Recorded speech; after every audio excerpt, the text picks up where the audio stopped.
नमस्कार साथियों, current affair की श्रृंखला में आप सभी का स्वागत है। यह श्रृंखला दृष्टि मैगजीन, क्रॉनिकल मैगजीन तथा घटनासार पे आधारित है, जो आपके आगामी एग्जाम यूपीपीसीएस, आरओ, आरओ एवं अन्य एग्जाम के लिए अति महत्वपूर्ण है। आज हम क्रॉनिकल मैगजीन के अक्टूबर माह के उस बिंदु पे डिस्कशन करेंगे जो कुरुक्षेत्र विज्ञान प्रगति तथा योजना पे आधारित है। साथ ही अति महत्वपूर्ण बिंदुओं पे भी हम डिस्कशन करेंगे कि आपके एग्जाम के लिए यह बिंदु अति महत्वपूर्ण है, इससे किस प्रकार प्रश्न बन सकते हैं, इन तमाम बातों पे भी डिस्कशन किया जाएगा। आइए हम पहले पॉइंट की तरफ बढ़ते हैं। पहला पॉइंट है महिलाओं और बच्चों का पोषण, जो कि बहुत ही महत्वपूर्ण पॉइंट है। पहला बिंदु है असंतुलित रूप में किया जाने वाला भोजन किन किन स्वास्थ्य समस्याओं का कारण हो सकता है। कुपोषण, निम्न आयु अनुपात जैसी समस्याओं का कारण बन सकता है। दूसरा पॉइंट है कुपोषित और गरीब महिलाओं को किन समस्याओं का सामना करना पड़ता है। बच्चों के जन्म के समय कम वजन अनुपात, पूर्व समय प्रसव, गर्भपात, शिशु मातृ मृत्यु दर जैसी समस्याओं का सामना करना पड़ सकता है। आइए अगले बिंदु की तरफ बढ़ते हैं। अगला जो बिंदु है, अध्ययन के अनुसार भारतीय महिलाओं में वजन संबंधी कैसी समस्या है। या तो अधिक वजन की समस्या है या तो कम वजन का होना है। अगला बिंदु है बच्चे के जन्म के समय मातृ मृत्यु दर के अधिक होने का सबसे बड़ा कारण क्या है, तो एनीमिया है। इस पॉइंट को आपको याद रखना है, थोड़ा सा इम्पोर्टेंट है कि अगर बच्चे के जन्म के समय माता का मृत्यु होता है तो उसकी वजह क्या है, ज़्यादातर एनीमिया होता है। आपको पता भी है कि एनीमिया महिलाओं में आयरन की कमी के कारण होता है। इसे रक्ताल्पता भी कहा जाता है। अगले बिंदु की तरफ बढ़ते हैं। अगला बिंदु है किस राज्य में गर्भावस्था के दौरान महिलाओं में एनीमिया, मातृ मृत्यु दर, वजन अवलोकन, पोषण सुरक्षा हेतु नियमित रूप से जांच की जाती है, तो आपका सही जवाब हो जाएगा तेलंगाना। अगले बिंदु की तरफ बढ़ते हैं। अगला बिंदु बहुत ही महत्वपूर्ण है, मानव विकास हेतु सर्वाधिक उपयुक्त क्या है, तो सबसे ज़्यादा उपयुक्त होता है संतुलित पोषण। ये बिंदु आपको याद रखना, ये स्टार का प्रश्न है, इंपॉर्टेंट है। अगर हम NFHS5 के आंकड़ों के अनुसार कितने प्रतिशत महिलाओं का बॉडी मास इंडेक्स सामान्य से कम है, तो ये लगभग 8.7 प्रतिशत महिलाओं का जो बॉडी मास इंडेक्स होता है BMI वह कम है।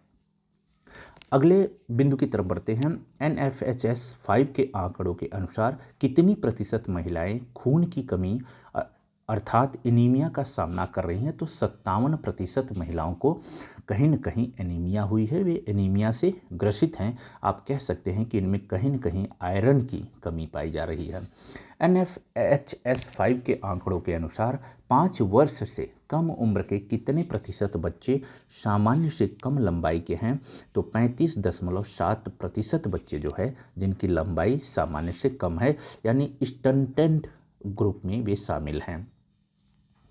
अगले बिंदु की तरफ बढ़ते हैं। अगला बिंदु है NFHS5 के अनुसार कितने प्रतिशत बच्चे लंबाई के अनुसार सामान्य से कम वजन के हैं, तो 7.7% बच्चे।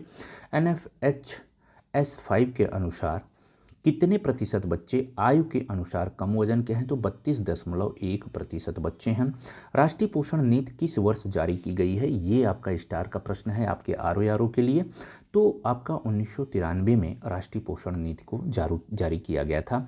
अगला बिंदु है पोषण पर राष्ट्रीय कार्य योजना का क्रियान्वयन किस वर्ष हुआ है, तो 1995 में। ये भी महत्वपूर्ण बिंदु है, आपको ध्यान में रखना है कि पोषण पर राष्ट्रीय कार्य योजना का क्रियान्वयन 1995 में हुआ था। अगला बिंदु है किस वर्ष के बजट में भारत में गिरते हुए पोषण स्तर पर प्रकाश डाला गया था, तो ये भी बहुत ही शानदार प्रश्न है, आपका स्टार का प्रश्न है। तो यह 14-15 में भारतीय बजट में 14-15 का जो भारतीय बजट है उसमें गिरते पोषण स्तर पर प्रकाश डाला गया था। अगर हम अगले बिंदु की तरफ बढ़ते हैं जो कि अति महत्वपूर्ण है, भारत सरकार द्वारा किस वर्ष पोषण अभियान का आरंभ किया गया था, तो पोषण अभियान का आरंभ 2018 में भारत सरकार द्वारा किया गया था। इस बिंदु को आपको ध्यान में रखना है। अगला बिंदु है पोषण अभियान के लिए कौन सा मंत्रालय नोडल एजेंसी के रूप में काम कर रहा है, तो महिला एवं बाल विकास मंत्रालय नोडल एजेंसी के रूप में काम करता है। आइए अगले बिंदु की तरफ बढ़ते हैं। हम महिलाओं और बच्चों से संबंधित जो महत्वपूर्ण बिंदु है उसको हम डिस्कस कर रहे हैं। अगला बिंदु है पोषण अभियान के अंतर्गत किस योजना का एकीकृत किया गया एकीकृत बाल विकास योजना आईसीडीएस आपको पता भी है, प्रधानमंत्री मातृ वंदना योजना, एसएसजी योजना, जननी सुरक्षा योजना, राष्ट्रीय स्वास्थ्य मिशन, स्वच्छ भारत मिशन और सार्वजनिक स्वास्थ्य प्रणाली मनरेगा, इनको एकीकृत कर दिया गया है किस अभियान के तहत? पोषण अभियान के तहत। अगले बिंदु की तरफ बढ़ते हैं। पोषण अभियान के तहत स्टंटिंग को कम करने, कुपोषण और एनीमिया को कम करने हेतु किन किन उपायों का सहारा लिया जा रहा है? तो शिशु एवं छोटे बच्चों के आहार, जल, साफ सफाई यानी स्वच्छता या डी वार्मिंग, इनका सहारा लिया जा रहा है। अगले बिंदु की तरफ बढ़ते हैं। अगला बिंदु है भारत सरकार द्वारा पोषण माह की घोषणा किस अवधि के लिए की गई है? पोषण माह की अगर बात बताएं तो 1 से 30 दिसंबर के बीच जो पोषण माह मनाया जाता है। भारत सरकार द्वारा सक्षम आंगनवाड़ी और पोषण 2.0 कार्यक्रम को किस वर्ष अनुमति प्रदान की गई? तो 2022 में अनुमति प्रदान की गई, आपको भी ध्यान में रखना चाहिए। पोषण ट्रैकर ऐप किसकी सहायता हेतु विकसित किया गया है? तो गर्भवती महिला, स्तनपान कराने वाली महिला तथा 6 वर्ष से कम आयु के बच्चों को ट्रैक करता है पोषण ट्रैकर ऐप। आइए अगले टॉपिक की तरफ बढ़ते हैं। अगला टॉपिक है परिवारों की खाद्य एवं पोषण सुरक्षा से संबंधित है। इसमें जो महत्वपूर्ण बिंदु है हम उस पर ध्यान में देंगे। खाद्य और कृषि संगठन के अनुसार खाद्य सुरक्षा क्या है? सभी लोगों के पास हर समय पर्याप्त, सुरक्षित और पौष्टिक भोजन के लिए भौतिक और आर्थिक पहुंच उपलब्ध होनी चाहिए। ठीक। अगला बिंदु है खाद्य और कृषि संगठन के अनुसार पोषण सुरक्षा से क्या तात्पर्य है? व्यक्ति को हर समय मात्रात्मक और गुणात्मक रूप में संतुलित आहार पदार्थों की उपलब्धता का होना है। अगले बिंदु की तरफ बढ़ते हैं। अगला बिंदु है परिवारों की खाद्य एवं पोषण सुरक्षा के स्तंभ क्या हैं? तो खाद्य उपलब्धता, खाद्य तक पहुंच, भोजन उपयोग, खाद्य स्थिरता, शासन और नीति, सशक्तिकरण और सक्षमता निर्माण, ये सब इसके अंग हैं। अगला बिंदु है परिवारों के लिए खाद्य एवं पोषण सुरक्षा सतत विकास लक्ष्य के किस लक्ष्य को प्राप्त करने में सहायता करता है? तो सतत विकास का जो लक्ष्य है 1, 2, 3, 4, 5, 12 और 17 प्राप्त करने में सहायता प्रदान करता है। अगले बिंदु की तरफ बढ़ते हैं। हरित क्रांति के पश्चात भारत में किन खाद्य पदार्थों को और फेन फसल की संख्या दी गई है? तो ये इंपॉर्टेंट है आपके आगामी एग्जाम के लिए, आरओ यूपीपीसीएस दोनों के लिए स्टार का प्रश्न है।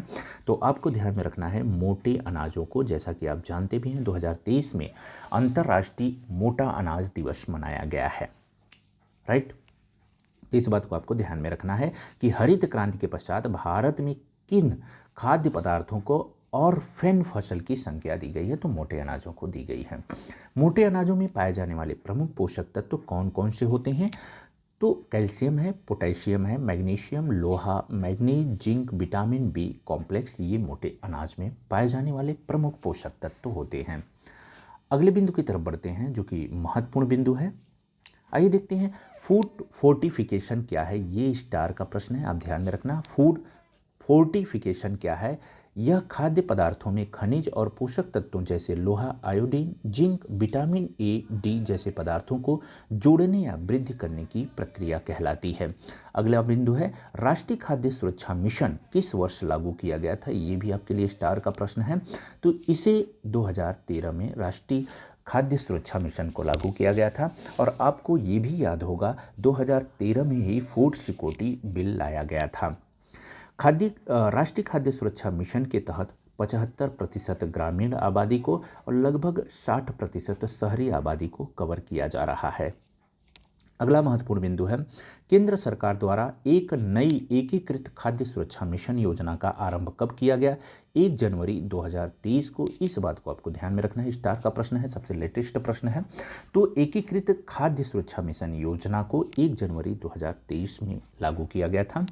अगला बिंदु है नई एकीकृत खाद्य सुरक्षा मिशन के तहत कितने प्रकार की खाद्य सब्सिडी योजना का विलय किया गया? तो 2 प्रकार की खाद्य सब्सिडी योजना इसमें शामिल की गई है। अगले बिंदु की तरफ बढ़ते हैं। अगला बिंदु है नई एकीकृत खाद्य सुरक्षा योजना के तहत किन 2 योजनाओं को एकीकृत किया गया था? तो अंत्योदय अन्न योजना AAY और परिवारों और प्राथमिकता वाले घरेलू PHH व्यक्ति को इसमें शामिल किया गया था। अगला बिंदु है प्रधानमंत्री मातृ वंदना योजना के तहत गर्भवती महिलाओं को पहले बच्चे के जन्म पर कितनी सहायता राशि उपलब्ध कराई जाती है? तो 5100 रुपये पहली सहायता राशि उपलब्ध कराई जाती है। टोटल जो सहायता राशि होती है वो 6,000 की है। अगर हम अगले बिंदु की तरफ पढ़ते हैं, सक्षम आंगनवाड़ी और पोषण 2.0 को एकीकृत पोषण सहायता कार्यक्रम के रूप में किस अवधि के लिए लागू किया गया है? 21-22 से 25-26 की अवधि के लिए इसको लागू किया गया है, आपको ध्यान में रखना है। अगला महत्वपूर्ण जो बिंदु है वो है प्रधानमंत्री पोषण शक्ति निर्माण पीएम पोषण अभियान का उद्देश्य क्या है? तो पीएम पोषण अभियान का उद्देश्य है सरकारी और सरकारी सहायता प्राप्त स्कूलों में गर्म पका हुआ भोजन उपलब्ध कराना। पीएम पोषण योजना को किस अवधि हेतु लॉन्च किया गया है? तो 21-22 से लेकर 25-26 के बीच में लॉन्च किया गया है। जो आपका मिड डे मील के नाम से चलता था वो वर्तमान में मिड डे मील को ही प्रधानमंत्री पोषण अभियान या पोषण मिशन के तहत लागू किया गया है। पीएम पोषण योजना को किस योजना के साथ स्थान पर लागू किया गया है? देखिए अगला ही बिंदु आ गया, ये इंपॉर्टेंट है, आपसे पूछा जा सकता है। तो मिड डे मील योजना के तहत इसे लागू किया गया है। पोषण वाटिका का क्या उद्देश्य है? पोषण वाटिका का उद्देश्य है जैविक रूप से घर में उगाई गई सब्जियों और फलों के माध्यम से पोषण आपूर्ति सुनिश्चित करना पोषण वाटिका का उद्देश्य है। अगला जो टॉपिक है बहुत ही महत्वपूर्ण है, पोषण स्वास्थ्य और स्कूली शिक्षा से संबंधित है। आइए देखते हैं, सतत विकास लक्ष्य 3 का उद्देश्य क्या है? ये स्टार का प्रश्न है, ध्यान में रखना है। सभी आयु के लोगों में स्वास्थ्य, सुरक्षा और स्वास्थ्य जीवन को बढ़ावा देना है। सतत विकास जो लक्ष्य 4 का उद्देश्य क्या है? गुणवत्तापूर्ण शिक्षा प्रदान करना। 3 में स्वास्थ्य है और 4 में गुणवत्तापूर्ण शिक्षा है। अगला महत्वपूर्ण जो बिंदु है वो राष्ट्रीय स्वास्थ्य नीति से है। यहाँ से क्वेश्चन पिछली बार पूछा गया था, तो फिर भी संभावना बनी रहती है हमेशा। राष्ट्रीय स्वास्थ्य नीति 2017 का मुख्य उद्देश्य अधिक क्या है? तो स्वास्थ्य प्रणाली के सभी आयामों, स्वास्थ्य क्षेत्र में निवेश, स्वास्थ्य सुविधाओं के व्यवस्थापन और वित्त पोषण, रोगों की रोकथाम, प्रौद्योगिकी तक पहुँच तथा बेहद स्वास्थ्य हेतु अपेक्षित ज्ञान का आधार तैयार करना है। अगले बिंदु की तरफ बढ़ते हैं। अगला बिंदु है, स्कूलों में बच्चों के स्वास्थ्य और पोषण सुरक्षा हेतु कौन कौन से कदम उठाए जा रहे हैं? पीएम पोषण मिशन है, मिशन सक्षम आंगनवाड़ी और पोषण 2.0, पोषण अभियान, पोषण भी पढ़ाई भी, इन चीज़ों पे फोकस किया जा रहा है। आइए अगले प्रश्न की तरफ बढ़ते हैं। अगला महत्वपूर्ण बिंदु है, बच्चों में पोषण और स्वास्थ्य को बढ़ावा देने हेतु अन्य के कार्यक्रमों की शुरुआत की गई है। तो आपका इसका सही जवाब हो जाएगा तिथि भोजन, विद्यालय पोषण, बगीचा, लोकल फॉर वोकल, आत्मनिर्भर, इन तमाम का जो है शुरुआत किया गया है। अगला जो महत्वपूर्ण बिंदु है हम उसकी तरफ बढ़ते हैं। अगला महत्वपूर्ण बिंदु है, स्कूल हेल्थ और वेलनेस कार्यक्रम किस कार्यक्रम के अंतर्गत चलाया गया है? तो आयुष्मान भारत के अंतर्गत चलाया गया है। सक्षम आंगनवाड़ी और पोषण 2.0 के अंतर्गत किन बातों पर ध्यान केंद्रित किया गया है? महिलाओं, बच्चों और लड़कियों को पोषण सहायता, प्रारंभिक बाल्यावस्था देखभाल और शिक्षा तथा प्रारंभिक प्रोत्साहन देने की बात की गई है। आइए हम अगले पॉइंट की तरफ बढ़ते हैं। अगला बिंदु है, वित्तीय वर्ष 2021-22 में किन 2 योजनाओं को पुनर्गठित करने सक्षम आंगनवाड़ी और पोषण 2.0 को लागू किया गया है? तो एकीकृत बाल विकास सेवा और पोषण प्रधानमंत्री की समग्र पोषण योजना के अंतर्गत लागू किया गया है। अगले बिंदु की तरफ बढ़ते हैं। अगला जो बिंदु है वो है, पोषण भी पढ़ाई भी अभियान किसके अंतर्गत संचालित किया जा रहा है? तो सक्षम आंगनवाड़ी और पोषण 2.0 के अंतर्गत संचालित किया जा रहा है। फ्लैगशिप अभियान पोषण भी पढ़ाई भी अभियान को कब किस वर्ष लॉन्च किया गया? ये बहुत ही इंपॉर्टेंट है, ये स्टार का प्रश्न है, आपको ध्यान में रखना है कि पोषण भी पढ़ाई भी जो अभियान है उसे कब लॉन्च किया गया है? तो 10 मई 2003 को इसे लॉन्च किया गया है, ये बात आपको ध्यान में रखना है। पोषण भी पढ़ाई भी अभियान का मुख्य उद्देश्य क्या है? 13 लाख आंगनवाड़ी में बच्चों को सुरक्षा और शिक्षा प्रदान करना है। इस बात को आप याद रखो या ना रखो, लेकिन इस बात को जरूर याद रखना कि यह कब लॉन्च किया गया? तो यह 10 मई 2023 को लॉन्च किया गया है। अगले बिंदु की तरफ बढ़ते हैं। अगला जो बिंदु है महत्वपूर्ण बिंदु है, इसको छोटा ही करके हम लोगों को पढ़ना पड़ेगा। आइए देखते हैं, पोषण भी पोषण की कमी किन गरीबों के लिए समस्या मानी जाती है? जो संतुलित भोजन प्राप्त नहीं कर सकता उनके लिए एक तरह से ये समस्या मानी जाती है। आइए अगले बिंदु की तरफ बढ़ते हैं। अगला जो बिंदु है, भारत में पोषण समस्या का सबसे प्रमुख कारण क्या है? तो भारत में पोषण की समस्या का सबसे प्रमुख कारण क्या है? तो सबसे प्रमुख कारण क्या है? गरीबी है। किस महीने में पोषण माह मनाया जाता है? तो सितंबर महीने में पोषण माह मनाया जाता है। हड्डी के लिए कौन सी विटामिन पोषण प्रदान करती है? तो आपको पता है ये विटामिन डी इसके लिए पोषण प्रदान करती है। विटामिन डी किसमें घुलनशील है? तो ये वसा में घुलनशील होती है। विटामिन डी की कमी से कौन सा रोग होता है? तो ये थोड़ा सा इंपॉर्टेंट है, आपको इस बात को ध्यान में रखना है कि विटामिन डी से कौन सा रोग होता है। तो ऑस्टियोपोरोसिस नामक रोग विटामिन डी के कमी के कारण होता है। अगला बिंदु है, विटामिन ए की कमी किन समस्याओं को उत्पन्न कर सकती है? तो हृदय, लंग्स, त्वचा, टिश्यू और इम्यून सिस्टम संबंधी समस्याओं को उत्पन्न कर सकती है। यानी विटामिन ए की कमी के कारण आपको हृदय से संबंधित समस्या, लंग से संबंधित, त्वचा, टिश्यू और इम्यून सिस्टम से संबंधित समस्या पैदा हो सकती है। रक्त नलिका के बेहद क्रियान्वयन में कौन सा विटामिन मदद करता है? तो विटामिन सी जो है मदद करता है, विटामिन सी। आइए अगले हम बिंदु की तरफ बढ़ते हैं। अगला बिंदु है, विटामिन सी किसके लिए आवश्यक है? शरीर में लोहा के पोषक हेतु ये विटामिन सी आवश्यक होता है, इस बात को आपको ध्यान में रखना है। भारत में सबसे प्रमुख पोषण समस्याओं में शामिल है, तो लोह तत्व की कमी जो है इसके प्रमुख पोषण समस्याओं में शामिल है। आइए अगले बिंदु की तरफ बढ़ते हैं जो कि बहुत ही महत्वपूर्ण है, स्टार का प्रश्न है, आप इस बात को ध्यान में रखना है। डीएनए और आरएनए के संश्लेषण हेतु कौन सा विटामिन सहायक है? तो विटामिन बी9 डीएनए और आरएनए के लिए महत्वपूर्ण, उसके संश्लेषण में सहायक होता है। फॉलेट कमी किस विटामिन से संबंधित है? तो इसका संबंध भी विटामिन बी9 से ही है, विटामिन बी9 से संबंधित है। फॉलेट की कमी, आपको पता है कि जो गर्भवती महिलाएं होती हैं उनको फॉलेट की टेबलेट दी जाती है। आइए आगे बढ़ते हैं। कैल्शियम का शरीर में क्या योगदान है? तो बहुत ही आप सभी को पता है कैल्शियम का योगदान हड्डियों और दांतों के निर्माण में कैल्शियम का महत्वपूर्ण योगदान होता है। आइए अगले बिंदु की तरफ बढ़ते हैं। अगला बिंदु है, मातृत्व मोटापा। 1975 से 2016 के बीच वैश्विक स्तर पर महिलाओं में मोटापे की कितनी वृद्धि देखी गई है? तो 6 से लेकर 15% उनमें वृद्धि देखी गई है।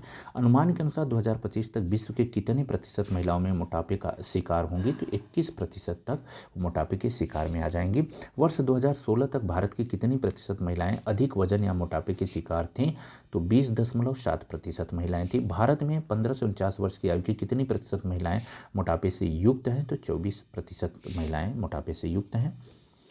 अगले बिंदु की तरफ बढ़ते हैं जो महत्वपूर्ण है, आज़ादी का अमृत महोत्सव पे हम डिस्कस करेंगे। अगर हम आज़ादी के अमृत महोत्सव की बात करते हैं तो पहला बिंदु है, आज़ादी के अमृत महोत्सव में कितने स्तंभ हैं? तो इसमें 5 स्तंभ हैं, इसको आपको ध्यान में रखना है, स्टार का प्रश्न है।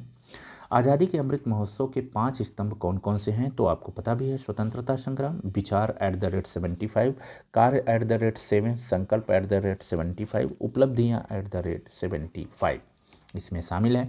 मेरा गांव मेरी धरोहर के अंतर्गत किस कार्यक्रम का आयोजन किया जाता है? 6.50 लाख गाँव का सांस्कृतिक मानचित्र बनाया जाएगा इसके तहत। आइए अगले बिंदु की तरफ बढ़ते हैं।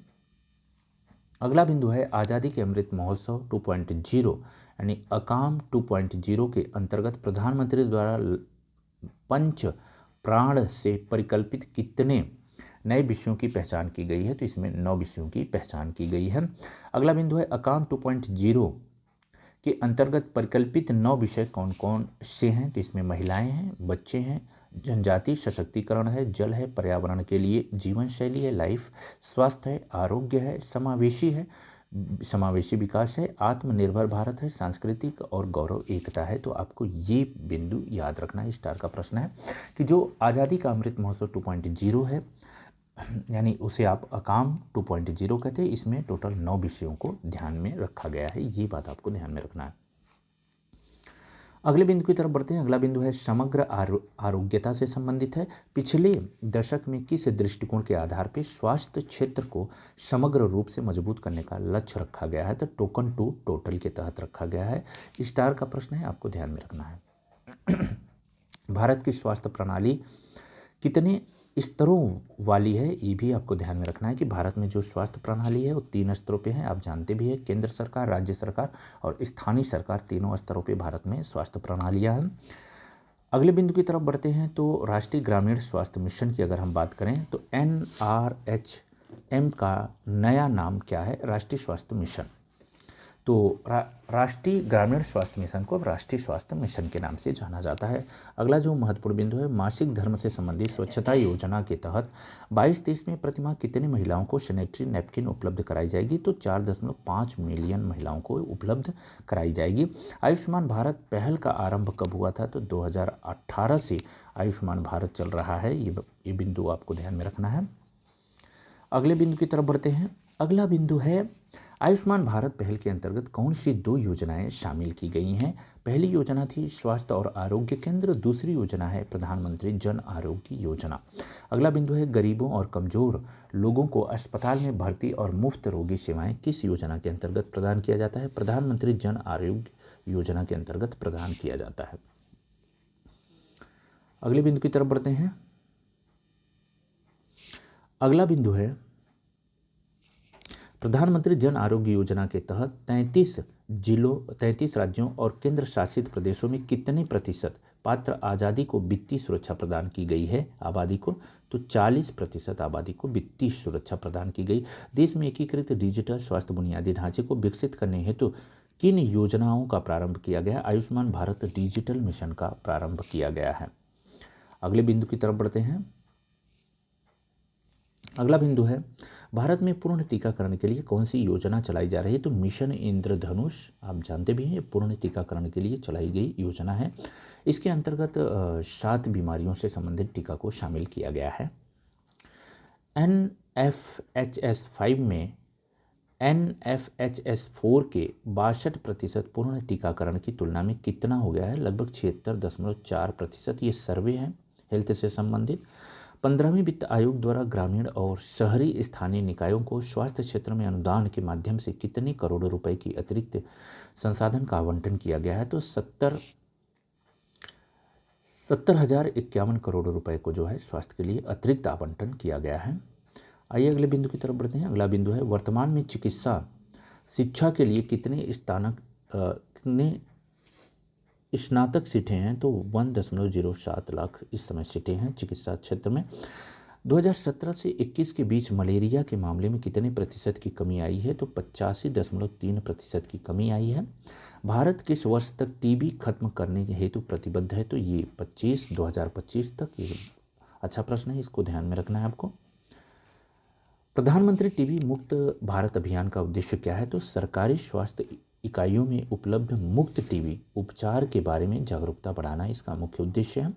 रोगी सहायता और सामुदायिक जुड़ाव को बढ़ावा देने वाला मंच है निक्षप 2.0। अगले बिंदु की तरफ बढ़ते हैं। अगला जो टॉपिक है मीठी क्रांति से संबंधित है। आइए देखते हैं मीठी क्रांति क्या है, इससे संबंधित कौन कौन से महत्वपूर्ण बिंदु है। पहला बिंदु है, भारत में मधुमक्खी पालन किन क्षेत्रों में किया जाता है? तो पहाड़ों, तलहटी जंगलों, कृषि भूमि, मैंग्रोव वनों में इसकी खेती की जाती है। तो ये स्टार का प्रश्न है, आपको ध्यान में रखना है कि मधुमक्खी का पालन पहाड़ हो, तलहटी हो, जंगल हो, कृषि भूमि हो, मैंग्रोव वनों, सभी जगह लगभग इसका पालन किया जा सकता है। अगला बिंदु है एपी कल्चर या मधुमक्खी पालन क्या है? तो मधुमक्खी पालन को एपी कल्चर भी कहा जाता है। शहद और अन्य संबंधी उत्पादों के उत्पादन के लिए मधुमक्खियों को रखने और प्रबंधित करने की प्रथा को एपीकल्चर या मधुमक्खी पालन कहा जाता है। शहद क्या होता है? शहद प्राकृतिक रूप से मिठास प्रदान करने वाला स्वीटनर है, ठीक है, प्राकृतिक रूप से। तो आइए अगले बिंदु की तरफ बढ़ते हैं। मधुमक्खी पालन के घटकों में क्या शामिल है? तो इसमें मधुमक्खी कॉलोनियाँ हैं, पालक हैं और पालन उपकरण शामिल होते हैं। एपीकल्चर पर्यावरण संरक्षण में किस प्रकार सहायक होता है? तो कार्बन फुटप्रिंट कम करता है। तो ये स्टार का प्रश्न है, आपको ध्यान में रखना है, क्योंकि अभी तक ये पूछता है कि एपीकल्चर का संबंध किससे है, तो मधुमक्खी पालन से है। तो ये प्रश्न पूछा जा सकता है कि एपीकल्चर पर्यावरण संरक्षण में किस प्रकार सहायक है, तो कार्बन फुटप्रिंट को ये कम करता है। कार्बन फुटप्रिंट क्या होता है कि किस क्षेत्र में कितना नेचुरल जो उत्पादन हो रहा है, जो नेचुरल प्रोडक्शन हो रहा है प्राकृतिक, और वहाँ पे कितना कंजप्शन हो रहा है, उसको दोनों का जो अनुपात होता है उसी को हम कार्बन फुटप्रिंट कहते हैं। आधुनिक मधुमक्खी पालन का विकास कब हुआ था? तो आधुनिक मधुमक्खी पालन का विकास 1500 से 1851 ईस्वी के बीच में आधुनिक मधुमक्खी पालन का विकास हुआ था। भारत में मधुमक्खी पालन का प्रथम प्रयास कब और कहाँ पे किया गया था? तो 1882 में बंगाल और 1883-84 में पंजाब में पहली बार प्रयास किया गया था। अगले बिंदु की तरफ बढ़ते हैं। दक्षिण भारत में 1911-17 के बीच किस सिद्धांत को अपनाया गया था? तो बी स्पेस सिद्धांत को अपनाया गया है। तो यहाँ से एक महत्वपूर्ण प्रश्न बनता है आपका कि बी स्पेस जो थ्योरी है वो किससे संबंधित है? तो मधुमक्खी पालन से संबंधित है। इस बात को भी ध्यान में रखना है। दक्षिण भारत में किस मधुमक्खी के लिए छत्ता तैयार किया गया था? तो मधुमक्खी एपी सेराना के लिए जो है छत्ता तैयार किया गया था। आइए अगले बिंदु की तरफ बढ़ते हैं।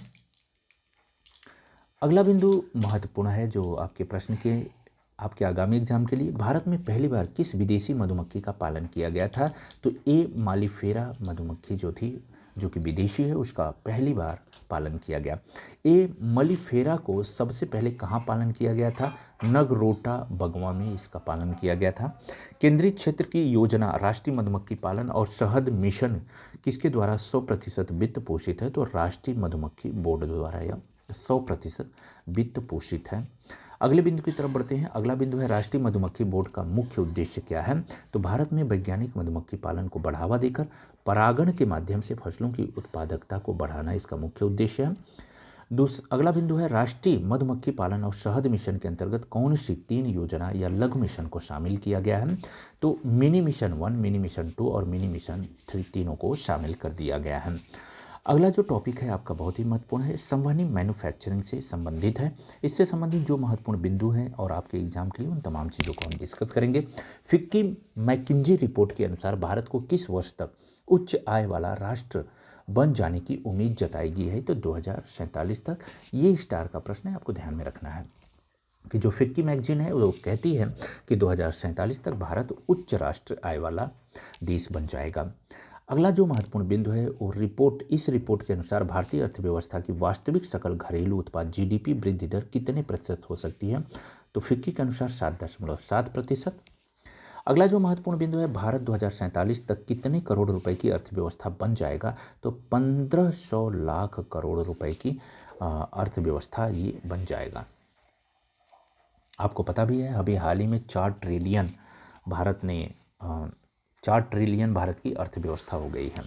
अगर अगले बिंदु की तरफ बात करें तो भारत में मैन्युफैक्चरिंग के क्षेत्र में 2023 तक कितने करोड़ रोजगार पैदा हो सकते हैं? तो 6 से 7 करोड़ मैन्युफैक्चरिंग में पैदा हो सकते हैं। वर्ष 2022 में मैन्युफैक्चरिंग की वास्तविक जीडीपी वृद्धि दर कितनी है? तो ये 7.8 है। ये स्टार का है, आपको ध्यान में रखना है कि 22 में जो मैन्युफैक्चरिंग हो रहा है, विनिर्माण का काम हो रहा है, उसमें उसकी जो ग्रोथ रेट है, वृद्धि दर है, वो कितना है? 7.8 है। अगला बिंदु है वर्तमान समय में भारत कितने मूल्य का मोबाइल फ़ोन निर्यात करता है? 11 अरब अमेरिकी डॉलर का केवल भारत मोबाइल फ़ोन निर्यात करता है। आपको मैं बता दूं कि भारत दूसरे नंबर पे सबसे ज़्यादा मोबाइल मैन्युफैक्चरिंग और उस निर्यात करने में इसका भारत का दूसरा स्थान है, पहले स्थान पे चीन है। अगर हम अगले बिंदु की तरफ बढ़ते हैं तो अगला बिंदु है भारत से निर्यात की जाने वाली वस्तुओं में 5वां सबसे बड़ा हिस्सा किसका है? तो मोबाइल फ़ोन का 5वां सबसे बड़ा हिस्सा है। अगर आप पहले बिंदु की बात करेंगे तो कहीं ना कहीं पहला आ जाएगा। जो पेट्रोलियम से बने पदार्थ हैं, जो इंजीनियरिंग वगैरह के जो सामान हैं, वो सब शामिल हैं। सड़क विकास कार्यक्रम भारतमाला के अंतर्गत शहरों में कौन से पार्क स्थापित किए जा रहे हैं? बहुबिंद लॉजिस्टिक पार्क इस समय स्थापित किए जा रहे हैं। ये आप थोड़ा सा ध्यान में रखना, स्टार का प्रश्न है। नहस्कॉम रिपोर्ट के अनुसार वित्त वर्ष 2021 में उद्योग 4.0 समाधान पर भारत द्वारा कितना रकम खर्च किया जा रहा है? तो 5.5 से 6.5 अमेरिकी डॉलर। मैन्युफैक्चरिंग उद्योग किस प्रकार के गैसों का बड़ा स्रोत है? तो ये इम्पोर्टेंट है। तो ये जवाब दे रहा है ग्रीन हाउस गैस। किसका? ग्रीन हाउस गैसों का ये क्या है? बड़ा स्रोत है मैन्युफैक्चरिंग इंडस्ट्री। अगला जो टॉपिक है शिक्षा और प्रौद्योगिकी से, यहाँ से प्रश्न पूछा जाएगा, इसको हम ध्यान से देखेंगे। राष्ट्रीय शिक्षा नीति 2020 को कब लागू किया गया था? तो ये आपसे प्रश्न पूछ सकता है। 29 जुलाई 2020 को। 29 जुलाई को क्या होता है? बाघ जो है संरक्षण दिवस भी मनाया जाता है 29 जुलाई को, ध्यान में रखना। अगले बिंदु की तरफ बढ़ते हैं। राष्ट्रीय शिक्षा नीति में किस प्रकार की शिक्षा की वकालत की गई है? तो सभी के लिए सुलभ, न्याय संगत और अन्य गुणवत्ता वाला होगा। अगला बिंदु है नई शिक्षा नीति में स्कूली शिक्षा में GER को 100% तथा उच्च शिक्षा को कितना प्रतिशत करना शामिल है इसमें? तो इसका सही जवाब हो जाएगा 50%। आइए अगले बिंदु की तरफ बढ़ते हैं। अगला जो महत्वपूर्ण बिंदु है वो भारतीय अर्थव्यवस्था का ऐतिहासिक परिप्रेक्ष्य है। यहाँ से प्रश्न पूछा जाएगा, तो आपको ध्यान में रखना है। अगले बिंदु के अगला इसमें जो पहला पॉइंट है वो भारत में 1980 से 1990 के दशक में किन कारणों से भुगतान संतुलन का सामना करना पड़ा था? तो बहुत ही शानदार प्रश्न है, आपके UPPCS RO के लिए इम्पोर्टेंट है। केंद्र एवं राज्य सरकारों के बड़े संयुक्त घाटे, बढ़ती मुद्रास्फीति का दबाव और चालू घाटा ये तीनों चीज़ें उसमें शामिल थीं। अगर अगले प्रश्न की तरफ बढ़ते हैं। अगला प्रश्न कह रहा है कि 1991 में भारत सरकार द्वारा किन नीतियों को अपनाया गया था? तो लाइसेंस राज को खत्म किया गया था। आपको पता है कि जो नई आर्थिक नीति 1991 में मनमोहन सिंह उस समय वित्त मंत्री थे और नरसिम्हा राव उस समय भारत के प्रधानमंत्री थे, जिनके द्वारा नई आर्थिक नीति लाई गई थी। तो उसमें सबसे पहले लाइसेंस राज को खत्म किया गया था। फिर प्रत्यक्ष विदेशी निवेश को प्रोत्साहित, FDI को प्रोत्साहित किया गया था तथा निजीकरण को बढ़ावा दिया गया था, प्राइवेटाइजेशन को बढ़ावा दिया गया था। आपको ये बात ध्यान में रखना है। अगले प्रश्न की तरफ बढ़ते हैं। अगला जो बिंदु है वो कह रहा है कि 1980 के दशक की औसत 5.5% वाली वृद्धि दर 1995-2000 के बीच बढ़कर कितने प्रतिशत हो गई थी? तो 6.3% हो गई थी। भारत सरकार द्वारा उच्च संयुक्त सकल राजकोषीय घाटे पर काबू पाने हेतु कौन सा अधिनियम बनाया गया था? तो ये स्टार का प्रश्न है, आपको ध्यान में रखना है। राजकोषीय उत्तरदायित्व एवं बजट प्रबंधन अधिनियम 2003 में बनाया गया था। इस बात को भी आपको ध्यान में रखना है। अगला बिंदु है GST का औसत मासिक संग्रह वर्ष 2023 के पहली तिमाही में कितना हो गया है? तो 1.7 लाख करोड़ अब GST संग्रह हो गया है। अगला बिंदु है केंद्र सरकार का प्रभावी पूंजीगत व्यय 13-14 में 2.84% से बढ़कर 22-23 में सकल घरेलू उत्पाद का कितना प्रतिशत हो गया है? तो आपका 3.8% हो गया है। ये महत्वपूर्ण बिंदु है, तो आप इस बात को भी ध्यान में रखना। अगले बिंदु की तरफ बढ़ते हैं। तो भारत सरकार द्वारा किए जा रहे सार्वजनिक निवेश का उद्देश्य क्या है? तो सड़क संपर्क भारतमाला के तहत, बंदरगाह बुनियादी ढांचा सागरमाला के तहत, विद्युतीकरण, रेलवे और हवाई मार्गों जैसे संपर्कता में सुधार, बुनियादी ढांचे का आधुनिकीकरण करना है। अगला बिंदु है राष्ट्रीय लॉजिस्टिक नीति कब लागू की गई थी? तो स्टार का प्रश्न है, आपको ध्यान में रखना है। राष्ट्रीय लॉजिस्टिक नीति कब लागू की गई थी? तो 2022 में लागू किया गया था। अगला बिंदु है भारत सरकार द्वारा बुनियादी ढांचे में सुधार हेतु किसकी स्थापना की गई थी? तो राष्ट्रीय बुनियादी ढांचा पाइपलाइन की स्थापना की गई थी। अगला बिंदु है राष्ट्रीय बुनियादी ढांचा पाइपलाइन 2024-25 तक कितने निवेश, इसमें कितना निवेश किया जाएगा? तो 111 करोड़ रुपए का इसमें निवेश किया जाएगा। अगले बिंदु की तरफ बढ़ते हैं। अगला जो टॉपिक है अटल इनोवेशन मिशन से संबंधित है। अटल इनोवेशन मिशन, आइए देखते हैं इससे संबंधित नवाचार क्या है। नवाचार के बारे में पूछा, नवाचार क्या है? तो यह महत्वपूर्ण मसलों के नए समाधान प्रदान करके उनके महत्व को बढ़ाने की एक प्रक्रिया है। तो अटल टिकरिंग लैब क्या है? तो ये सब बहुत ही पुराने क्वेश्चन है, यहाँ से कई बार क्वेश्चन UPPCS RO में पूछा जा चुका है। तो अगर अटल टिकरिंग लैब क्या है? तो भारत भर में विभिन्न स्कूलों में स्थापित नवीन प्रयोगशालाएं होती हैं। विश्वविद्यालय के छात्रों, NGO, SMSE और कारपोरेट क्षेत्र में काम करने वाले लोगों को उनके उद्यमशीलता कौशल को बढ़ावा देने में कौन मदद करता है? तो अटल इनोवेशन सेंटर इनकी मदद करता है। अगले बिंदु की तरफ बढ़ते हैं। अगला बिंदु है MSME उद्योग में नवाचार और अनुसंधान को प्रोत्साहित करने हेतु कौन मदद करता है? तो Atal research and innovation for small enterprises इसमें मदद करता है। उत्पादों नवाचारों को बढ़ावा देने और उन्हें विभिन्न क्षेत्रों में मंत्रालयों की आवश्यकताओं के अनुरूप कौन सा चैलेंज बनाता है? अटल न्यू इंडिया चैलेंज बनाता है।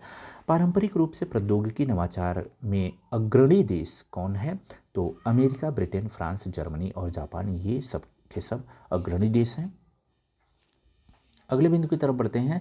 भारत सरकार द्वारा विज्ञान और प्रौद्योगिकी विभाग के तहत राष्ट्रीय नवाचार फाउंडेशन की स्थापना किस उद्देश्य से की गई? तो जमीनी स्तर पर तकनीकी नवाचारों और पारंपरिक विज्ञान को मजबूत करने के उद्देश्य से की गई। आइए अगले बिंदु की तरफ बढ़ते हैं। अगला बिंदु इससे संबंधित क्या है? विज्ञान प्रौद्योगिकी और नवाचार नीति का आरंभ कब किया गया? तो स्टार का प्रश्न आपको ध्यान में रखना है। तो 2013 में इसे शुरू किया गया था, विज्ञान प्रौद्योगिकी और नवाचार नीति। इसको याद करने के साथ आप इसको भी ध्यान में रखना कि जो फूड सिक्योरिटी बिल है वो भी 2013 में लाया गया था।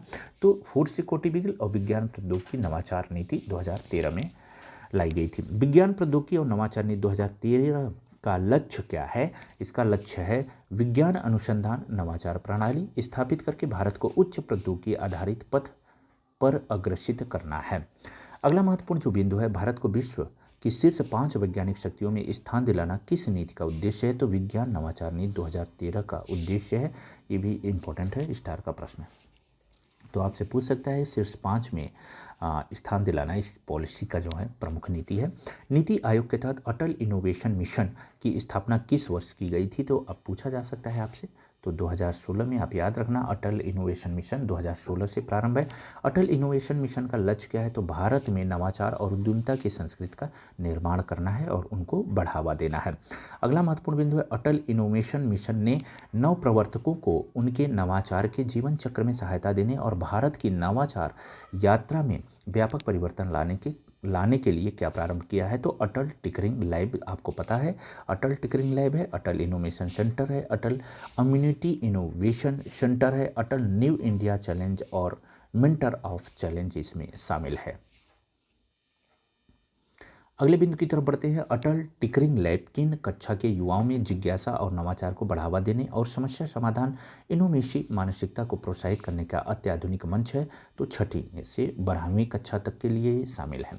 अटल टिंकरिंग लैब में किस प्रकार के उपकरण होते हैं? तो IoT, 3D printing, rapid prototyping tools और रोबोटिक्स जैसे उपकरण इसमें शामिल होते हैं।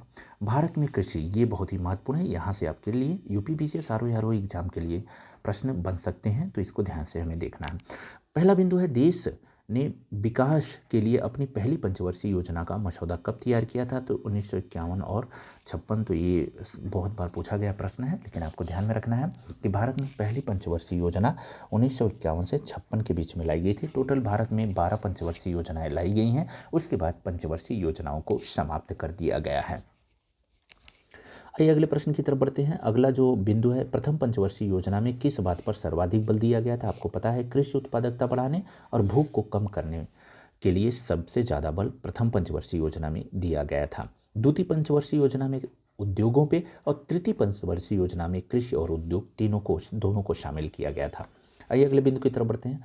1950 से 51 के दौरान भारत में कितने खाद्यान्न का उत्पादन हुआ था? तो ये थोड़ा सा स्टार का प्रश्न है। तो 50.82 जो मिलियन मीट्रिक टन है, इतने खाद्यान्न का उत्पादन हुआ था। वर्तमान में अगर आप कहोगे तो लगभग 371 मिलियन मीट्रिक टन खाद्यान्न उत्पादन भारत का पहुंच चुका है। आइए अगले बिंदु की तरफ बढ़ते हैं। अगला बिंदु है, संयुक्त राष्ट्र अमेरिका द्वारा किस योजना के तहत भारत को खाद्यान्न उपलब्ध कराया गया? तो ये स्टार का प्रश्न है, आप ध्यान में रखना। PL 480 के तहत जो है अमेरिका से भारत जो है गेहूं का आयात करता था। अमेरिका ने भारत को गेहूं की कई खेपें दी थी और इसी में अमेरिका ने जो कांग्रेस घास, आप जानते हो, जो भारत में पूरी तरह से फैल गया था, इसी गेहूं की जो खेप थी उसी के साथ वो जो कांग्रेस घास थे उसके भी बीज भारत में आए, जो कि भारत की भूमि को बंजर बनाने में उनका बहुत बड़ा योगदान है। तो ये अमेरिका की ही देन है। तो अगले बिंदु की तरफ पढ़ते हैं। प्रथम पंचवर्षीय योजना के कुल निधि का कितना हिस्सा कृषि को आवंटित किया गया था? तो 1/3। ये भी इम्पोर्टेंट है, चूँकि ये इसलिए महत्वपूर्ण हो जाता है क्योंकि सबसे ज़्यादा कृषि पे फोकस किया गया था। तो जितना प्रथम पंचवर्षीय योजना में जो निधि था कितना प्रतिशत आवंटित किया गया, तो 1/3 लगभग 33%। अगला बिंदु है द्वितीय पंचवर्षीय योजना में कृषि के आवंटन में कितने प्रतिशत की कटौती की गई थी, तो 20% की कटौती की गई थी, क्योंकि हमने आपसे बताया था कि द्वितीय पंचवर्षीय योजना में भारी उद्योगों पे काम किया गया था। तीसरी पंचवर्षीय योजना किस कारण विफल रही, तो चीनी आक्रमण, भारत पाकिस्तान युद्ध और गंभीर और लंबा सूखा के कारण तीसरी पंचवर्षीय योजना विफल रही। अगले बिंदु की तरफ बढ़ते हैं। अगला बिंदु है विश्व का सबसे बड़ा चीनी उत्पादक देश कौन है, तो सबसे बड़ा चीनी उत्पादक देश भारत है। विश्व में दालों का सबसे बड़ा उत्पादक और उपभोक्ता देश कौन सा है, तो भारत दालों का सबसे बड़ा उत्पादक और उपभोक्ता दोनों भारत ही है। अगले बिंदु की तरफ बढ़ते हैं, बहुत ही महत्वपूर्ण है, आइए देखते हैं। वर्ष 2020 में भारत का वैश्विक गेहूं उत्पादन में कितनी प्रतिशत हिस्सेदारी है, तो 14.14% हिस्सेदारी है। अब ध्यान में रखना, स्टार का प्रश्न है। वर्ष 2022-23 के दौरान गन्ने का कुल उत्पादन कितना होने का अनुमान है, तो 468.8 मिलियन मीट्रिक टन गन्ने के उत्पादन का अनुमान है। भारत में तिलहन उत्पादन वर्ष 1985-86 के 108.30 लाख मीट्रिक टन से बढ़कर 22-23 में कितना हो गया है, तो 400 लाख मीट्रिक टन हो गया है। ठीक है। भारत में खाद्यान्न की प्रति व्यक्ति उपलब्धता वर्ष 1951 के 395 ग्राम से बढ़कर 2022 में कितना हो गया है, तो 514.5 ग्राम हो गया है। ये स्टार का प्रश्न है, आपको ध्यान में रखना है कि वर्तमान में भारत में प्रति व्यक्ति खाद्यान्न की उपलब्धता कितनी है, तो 514.5 ग्राम है। अगर आपसे प्रति व्यक्ति दूध की उपलब्धता पूछे तो दूध की उपलब्धता कितना है, 444 ग्राम प्रति व्यक्ति।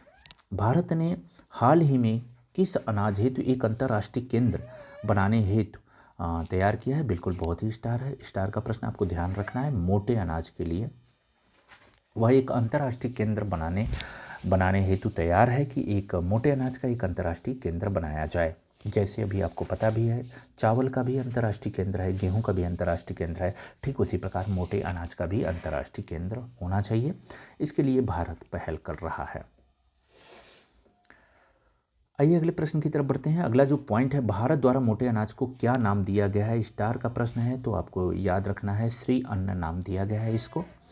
अगला बिंदु है दुग्ध सहकारी समिति आणंद गुजरात की स्थापना किसकी सलाह पर की गई थी, तो सरदार वल्लभ भाई पटेल। ये स्टार का प्रश्न है, आपको ध्यान में रखना है कि जहाँ जो आनंद है गुजरात में, जो अमूल दूध की बात आप करते हो, तो उसकी स्थापना के लिए सलाह किसने दिया था, तो सरदार वल्लभ भाई पटेल ने सलाह दिया था। अगला जो महत्वपूर्ण बिंदु है वो है राष्ट्रीय डेयरी विकास बोर्ड की स्थापना कब हुई थी, तो 1964 में हुई थी। भारत द्वारा किस दशक में दूध उत्पादन में आत्मनिर्भरता प्राप्त करने हेतु तो ऑपरेशन फ्लड प्रारंभ किया गया था, तो आपको पता है ये 1970 के दशक में इसे शुरू किया गया था ऑपरेशन फ्लड को। ऑपरेशन फ्लड किससे संबंधित है, तो यह दूध उत्पादन से संबंधित है। अगला बिंदु है भारत द्वारा किस वर्ष में दूध का नियमित वाणिज्यिक आयात बंद हो गया, तो ये बहुत ही शानदार है, 1976 में। पहले भारत दूध का जो है नियमित रूप से वाणिज्यिक आयात करता था, अब भारत दूध का आयात नहीं करता और यह बंद कब से हुआ है, 1976 में। आपको पता है 1970 के दशक की ऑपरेशन फ्लड प्रारंभ किया गया था। आइए अगले बिंदु की तरफ बढ़ते हैं। अगला बिंदु जो है भारत कुल वैश्विक दूध उत्पादन का कितना प्रतिशत उत्पादित करता है, तो ये स्टार का प्रश्न है, तो बिल्कुल आपको पता होना चाहिए 24% उत्पादन करता है। पूरे विश्व में दुग्ध उत्पादन में भारत किस स्थान पे है, तो दूध उत्पादन में भारत पहले स्थान पे है। आइए अगले बिंदु की तरफ पढ़ते हैं।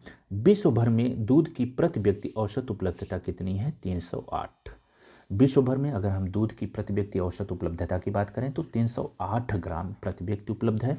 अगला बिंदु बहुत ही इंपॉर्टेंट है, आपको पता होना चाहिए, भारत में वर्ष 2022 में प्रति व्यक्ति दूध की औसत उपलब्धता कितनी है, मैंने अभी आपसे डिस्कस किया था, 444 ग्राम प्रति व्यक्ति है। अगले बिंदु की तरफ बढ़ते हैं। अगला बिंदु है 2047 में भारत में दुग्ध उत्पादन कितना होने का अनुमान है, तो 628 मिलियन टन होने का अनुमान है। अगला बिंदु है नीली क्रांति किसका प्रतीक है, तो मत्स्य उत्पादन से संबंधित है। भारत का मछली उत्पादन में विश्व में कौन सा स्थान है, स्टार का प्रश्न है, तो ये भारत में दूसरा स्थान है मछली के उत्पादन में। आइए अगले बिंदु की तरफ पढ़ते हैं। भारत का वैश्विक मत्स्य उत्पादन में कितना योगदान है, तो 7.58% इसका उत्पादन है, ये भी स्टार का है, तो आपको ध्यान में रखना है। 1950-51 के कुल मछली उत्पादन 0.752 मिलियन टन की तुलना में भारत 2021-22 में कितनी मछली का उत्पादन करता है? तो 16.3 मिलियन टन मछली का उत्पादन करता है। भारत सरकार द्वारा 15-16, 19-20 यानी 5 वर्ष हेतु कौन सी एक योजना मत्स्य क्षेत्र हेतु लागू की गई? तो मत्स्य पालन का एकीकृत विकास और प्रबंधन नीली क्रांति योजना लागू की गई थी। रजत क्रांति का संबंध किससे है? तो इसका अंडा उत्पादन से संबंधित। भारत विश्व में अंडा उत्पादन में किस स्थान पे है? तो ये स्टार का प्रश्न है, तीसरे स्थान पे, आपको ध्यान में रखना है। अगर आपसे खाद्यान्न पूछे तो भारत में खाद्यान्न में दूसरा स्थान है।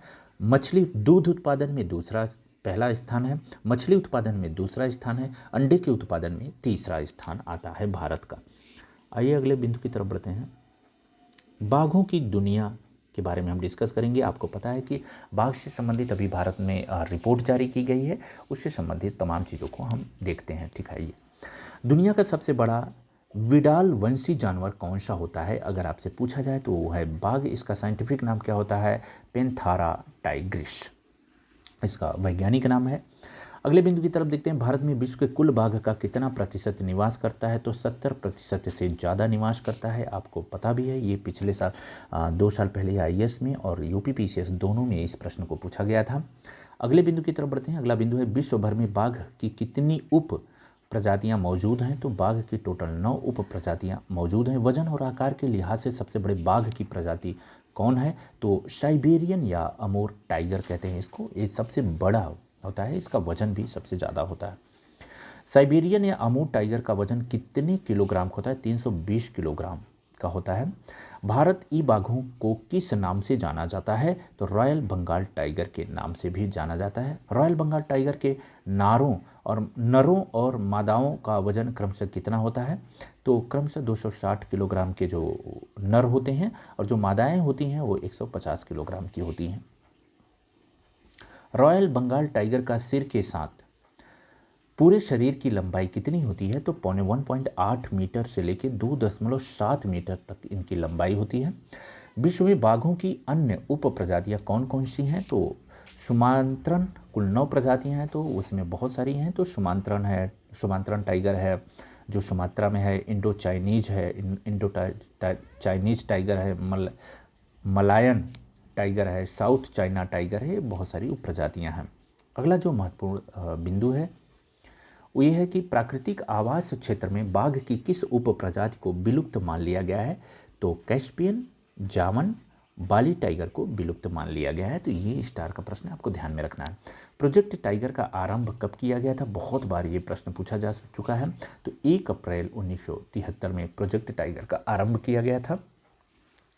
प्रोजेक्ट टाइगर किस उद्देश्य से आरंभ किया गया था? तो बाघों को विलुप्त होने की कगार से उसको वापस लाना है, यानी उनको बचाना है। तो इसलिए प्रोजेक्ट टाइगर प्रारंभ किया गया था। उस दौरान भारत के जो प्रधानमंत्री थी वो इंदिरा गांधी थी। अगले बिंदु की तरफ बढ़ते हैं। कौन सी संस्था बाघों के अवैध शिकार को रोकने के लिए स्थानीय समुदायों के बीच लंबे समय से काम कर रही है? तो रणथंभौर में टाइगर वॉच संस्था है। ये बहुत ही शानदार है, स्टार का प्रश्न है, तो आपको ध्यान में रखना है। रणथंभौर के जंगलों की रानी किस बाघिन को कहा जाता है? तो बाघिन मछली को कहा जाता है। आपको पता भी है, अब इसकी डेथ हो चुकी है। इसे रणथंभौर की रानी कहा जाता था। अगला जो महत्वपूर्ण टॉपिक है, आत्मनिर्भर भारत बुनियादी ढांचा है, जो बेसिक इंफ्रास्ट्रक्चर है, उससे संबंधित डिस्कशन करेंगे। पहला जो महत्वपूर्ण बिंदु है, 2014 में विश्व बैंक द्वारा किए गए एक अध्ययन में पाया गया कि कम आय वाले देशों में बुनियादी ढांचे के निवेश में 1% की वृद्धि जीडीपी में कितने प्रतिशत की वृद्धि से जुड़ी हुई है? तो 1 से 2% की वृद्धि से जुड़ी हुई है। तो स्टार का प्रश्न है। अगर जो बेसिक इंफ्रास्ट्रक्चर है, अगर उसमें हम 1% की वृद्धि करते हैं जीडीपी में, तो कहीं ना कहीं जो ग्रोथ रेट है वह 1 से 2% बढ़ जाता है। अगला बिंदु है, एशियाई विकास बैंक के एक अध्ययन के अनुसार बुनियादी ढांचे के स्टॉक में 1% की वृद्धि से सकल घरेलू उत्पाद में कितने प्रतिशत की वृद्धि संभव है? तो लगभग इसमें बताया गया है कि 0 से 15% तक की वृद्धि हो सकती है। अगला महत्वपूर्ण बिंदु है नेशनल इंफ्रास्ट्रक्चर पाइपलाइन के तहत अगले 5 वर्षों में कितने ट्रिलियन डॉलर की बुनियादी ढांचा परियोजना को विकसित करने की योजना है? 1.4 ट्रिलियन डॉलर की। अगला जो महत्वपूर्ण बिंदु है वो आपसे क्या कह रहा है? अगला महत्वपूर्ण बिंदु है नेशनल इंफ्रास्ट्रक्चर पाइपलाइन। बुनियादी ढांचा विकास परियोजना में कौन से क्षेत्र शामिल हैं? तो इसमें आपका ऊर्जा, परिवहन, शहरी विकास, जल तथा स्वच्छता, विभिन्न क्षेत्रों में परियोजनाएं शामिल हैं। अगला बिंदु है 2021 के बजट में केंद्र सरकार द्वारा जो है 2025 तक कितनी परियोजनाओं को पूर्ण करने का निर्णय लिया गया है? तो 7400, शुरुआती थी 6835 परियोजनाओं से बढ़ा के उसे 7400 परियोजनाओं को पूरा करने का निर्णय लिया गया है। अगला बिंदु है बंदरगाहों और तटीय आर्थिक क्षेत्रों के विकास को बढ़ावा देने के लिए 2015 में कौन सा एक बंदरगाह आधारित बुनियादी ढांचा विकास कार्यक्रम शुरू किया गया है? तो सागरमाला। तो आपको याद रखना है, जो बंदरगाहों को सड़कों से जोड़ने का जो काम करेगा सागरमाला कार्यक्रम के तहत किया जा रहा है। सागरमाला कार्यक्रम का उद्देश्य है रसद लागत को कम करना और व्यापार प्रतिस्पर्धा में वृद्धि करना। जब बंदरगाहों को अच्छी सड़कों से जोड़ दिया जाएगा तो निश्चित रूप से रसद लागत कम होगी और व्यापार प्रतिस्पर्धा में भी वृद्धि देखा जाएगा। अगला जो महत्वपूर्ण बिंदु है, सागरमाला परियोजना में शामिल राज्य कौन कौन से हैं? तो इसमें आंध्र प्रदेश, महाराष्ट्र, गुजरात, कर्नाटक, अंडमान और निकोबार द्वीप समूह, तमिलनाडु, वधावन यानी महाराष्ट्र, एनायम तमिलनाडु, ताजपुर पश्चिम बंगाल, पारादीप उड़ीसा, आउटर हार्बर उड़ीसा, सिरकाजी तमिलनाडु और बेलेकेरी कर्नाटक में 6 नए बंदरगाह। ये तमाम चीज़ें इसमें शामिल हैं। 6। अगले बिंदु की तरफ बढ़ते हैं। अगला बिंदु है 6 राज्यों में फैले दिल्ली मुंबई औद्योगिक गलियारा जो एक प्रमुख बुनियादी ढांचा परियोजना है, उसका उद्देश्य क्या है? एक उच्च तकनीक वाले औद्योगिक क्षेत्र को विकसित करना इसका मुख्य उद्देश्य है। अगला पॉइंट 21.8 किलोमीटर लंबे समुद्री पुल के माध्यम से मुंबई को नवी मुंबई से जोड़ने की परियोजना कौन सी है? मुंबई ट्रांस हार्बर लिंक इसका नाम है। अगला जो महत्वपूर्ण बिंदु है regional rapid transit system high speed rail परियोजना का उद्देश्य क्या है? राष्ट्रीय राजधानी क्षेत्र में प्रमुख आर्थिक केंद्र को जोड़ना है। आरआरटीएस टास्क फोर्स द्वारा कितनी हाई स्पीड कॉरिडोर की पहचान की गई है? तो 8 हाई स्पीड कॉरिडोर की पहचान की गई है। अगला बिंदु है जल जीवन मिशन एनआईपी के तहत एक जल आपूर्ति और स्वच्छता परियोजना है जिसका उद्देश्य है 2024 तक ग्रामीण भारत में सभी घरों में पाइप से जल आपूर्ति उपलब्ध कराना है। इसमें यह भी निश्चित किया गया है कि पर व्यक्ति 40 लीटर शुद्ध पानी उन्हें उपलब्ध होना चाहिए। अगला जो महत्वपूर्ण बिंदु है भारत सरकार द्वारा आत्मनिर्भर भारत अभियान का प्रारंभ कब किया गया है? तो आपका याद रखना स्टार 2020 में आत्मनिर्भर भारत अभियान शुरू किया गया था। भारत सरकार द्वारा आरंभ आत्मनिर्भर भारत अभियान का उद्देश्य क्या है? तो बुनियादी ढांचे सहित सभी क्षेत्रों में भारत को आत्मनिर्भर बनाना है। मेक इन इंडिया का जो प्रोग्राम था, आइए उसको सफल बनाना है। आइए देखते हैं अगला जो बिंदु है द नेशनल इन्वेस्टमेंट एवं इंफ्रास्ट्रक्चर फंड क्या है? एक सरकारी स्वामित्व वाला यह फंड होता है। आइए आगे बढ़ते हैं। अगला बिंदु है the national investment and infrastructure का निवेश क्षेत्र कौन सा है? तो भारत में अवसंरचना परियोजनाओं में निवेश करता है। अगले बिंदु की तरफ बढ़ते हैं। अगला बिंदु है the national investment and infrastructure का उद्देश्य क्या है? तो मूल ढांचा परियोजना के लिए विदेशी निवेश को आकर्षित करना और दीर्घकालिक वित्त पोषण प्रदान करना है। अगला बिंदु है the national investment and infrastructure के पास कितने मूल्य का कॉर्पस है? तो $3 बिलियन का कॉर्पस है।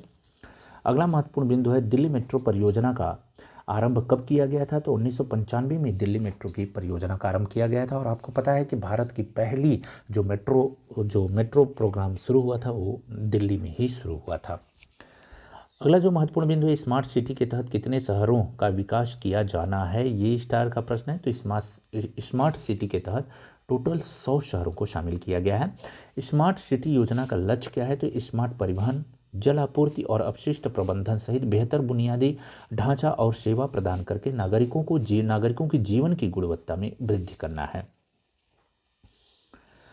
अगला जो महत्वपूर्ण बिंदु है स्टील कंक्रीट कंपोजिट ट्रस वाला भारत का एकमात्र पुल कौन सा है? असम में बोगीबील ब्रिज जो है वह पूरी तरह से स्टील कंक्रीट निर्मित है।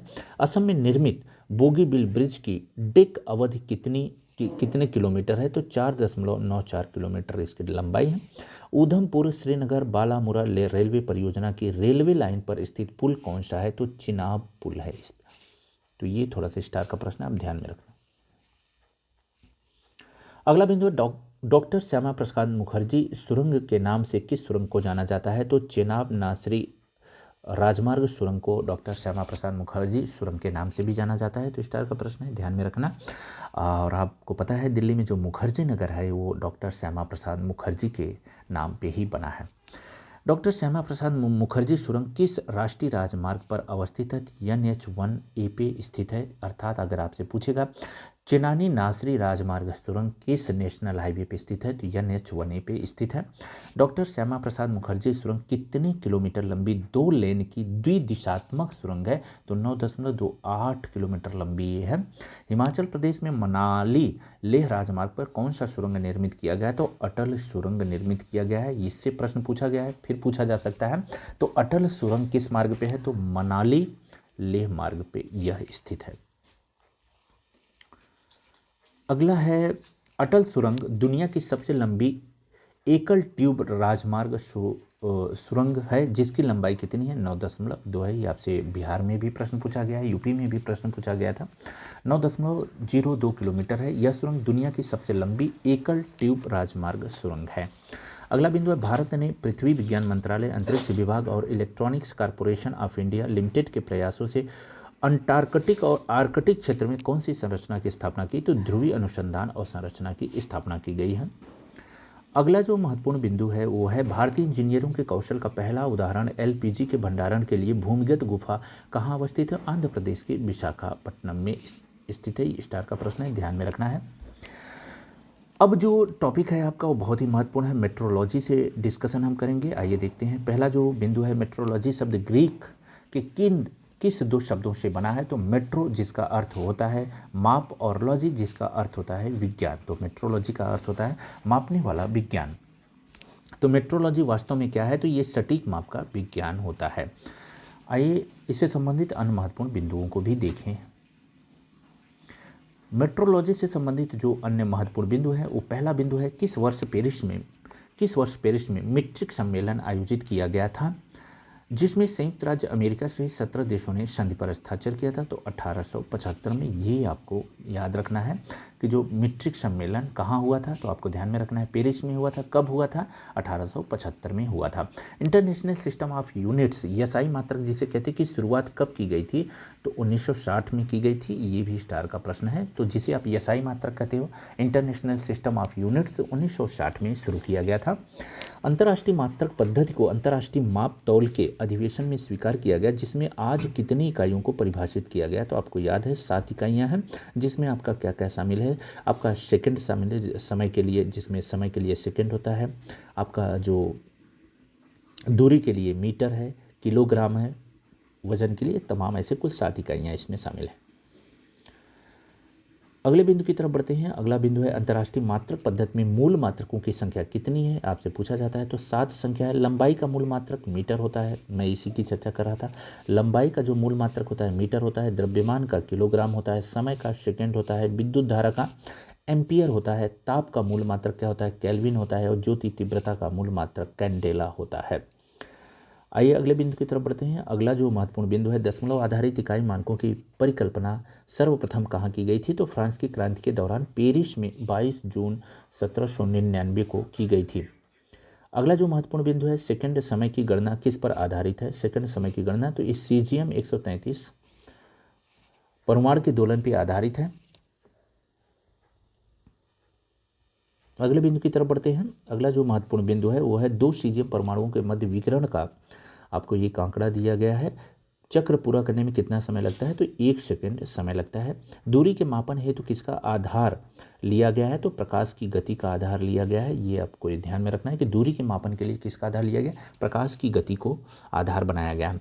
निर्वात में प्रकाश द्वारा 1/299,792,458 सेकंड में तय की गई दूरी कितने मीटर के बराबर होती है? 1 मीटर के बराबर होती है।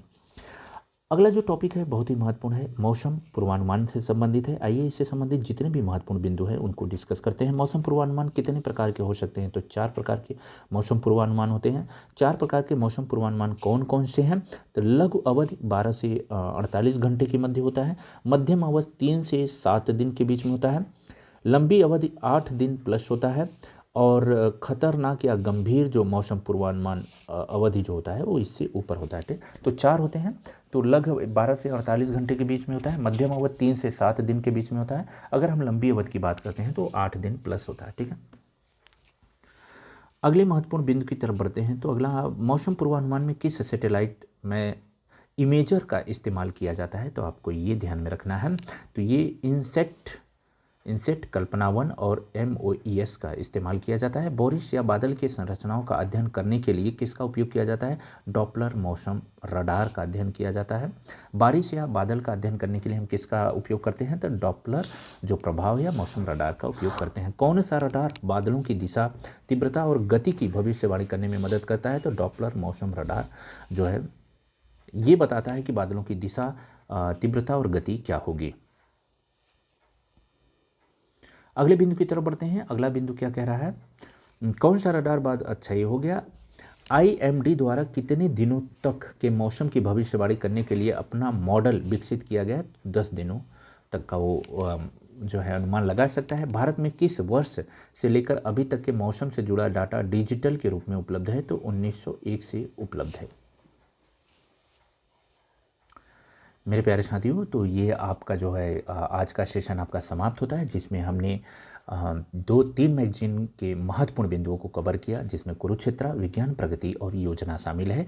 इससे संबंधित जो दिसंबर माह की मैगजीन थी, जिसमें जो कुरुक्षेत्र, योजना और विज्ञान प्रगति है, इसको हमने डिस्कस किया है। अगर आप चैनल पर नए हो तो चैनल को सब्सक्राइब करें और जाके उससे संबंधित जो वीडियो है उसको भी आप देख सकते हैं और अपने करंट अफेयर को एक नया मोड़ दे सकते हैं और अपनी चीज़ों को मजबूत कर सकते हैं। मिलते हैं अगले वीडियो में, तब तक के लिए आप सभी को मेरा नमस्कार, धन्यवाद।